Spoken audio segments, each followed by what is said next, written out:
అలాగే ఈరోజు masters mind ఈ టెక్నో స్కూల్ని మరి సండే మార్కెట్లో ఇందాకనే ఇనాగ్రేషన్ చేయడము మన రాష్ట్ర మంత్రి ఆరోగ్య శాఖ మంత్రి గారు కూడా దామోదర్ రాజ నరసింహ గారు కూడా ఇందాకనే విచ్చేసి ఇనాగ్రేషన్ చేయడం జరిగింది.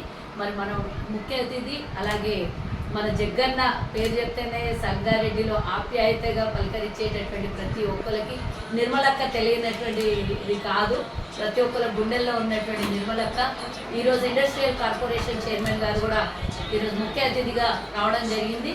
ఈ యాజమాన్యం ఎవరైతే నవనీత గారు, మరి మా బంధువు కూడా నవనీత, మరి సంతోష్ గారు ఈ సంస్థని ఈరోజు ఇనాగ్రేషన్ చేయడం జరిగింది. ఎల్కేజీ టు 9th క్లాస్ వరకు మొదటిగా ఈరోజు లాంఛనప్రాయంగా ఈరోజు మొదలు పెట్టారు. కాబట్టి ఇంటించాయి కొట్టిడింతాయి విద్యకి అసలు హద్దులు లేవు. ఎంత చదువుకున్నా కూడా చదువుకోవాలని చదువుకునేటటువంటి వారికి ఉద్దేశం ఉన్నటువంటి వారికి ఎక్కడికి వెళ్ళినా ఎంతున్నా అంతులేనిటువంటి విద్య. కాబట్టి కొత్తగా స్టార్ట్ అయినటువంటి ఈ కొత్త సంస్థలో అంటే ఇదివరకే చైర్మన్ గారు కూడా ఇక్కడ పక్కన ఉన్నారు. మరి మొత్తము తెలంగాణలో ఆంధ్రప్రదేశ్లో అంతా కలిపి ఒక 80 సంస్థల్ని విద్యా సంస్థల్ని స్థాపించారు. అలాగే సంగారెడ్డిలో కూడా ముఖ్యంగా చెప్పాలంటే 2వ విద్యా సంస్థ ఇది. ఇక్కడ 2 సంస్థల్ని ఇక్కడ ఏర్పాటు చేసుకున్నారంటే హైదరాబాద్కి నియరెస్ట్గా ఉన్నటువంటి ఈ సంగారెడ్డిలో పిల్లల భవిష్యత్తుని తీర్చిదిద్దుతామని ఇందాక కూడా వారితో మాట్లాడినప్పుడు చెప్పారు.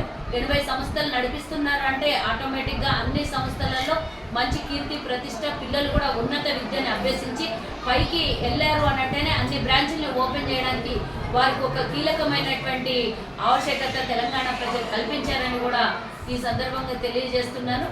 ముఖ్యంగా ఈ యాజమాన్యం కూడా పిల్లల భవిష్యత్తు, ఇందాక మంత్రి గారు కూడా అక్క కూడా మాట్లాడుతున్నప్పుడు చెప్పింది ఏంటంటే పిల్లలు కేవలం చదువు ఒకటే కాదు, విద్య బుద్ధి జ్ఞానం సంస్కారం అన్ని విధాలుగా నేర్పించబడాలి ఈ సంస్థలో అని కూడా నేను కోరుకుంటున్నాను. ఆటపాటలే ఆరోగ్యానికి ఈ కాలంలో చాలా ఇంపార్టెంట్, వ్యాయామం కూడా మీరు పెట్టాలి అని కూడా పిల్లలకి ఈ సందర్భంగా నాకున్నటువంటి చిన్న ఉద్దేశం మీకు తెలియజేస్తున్నాను.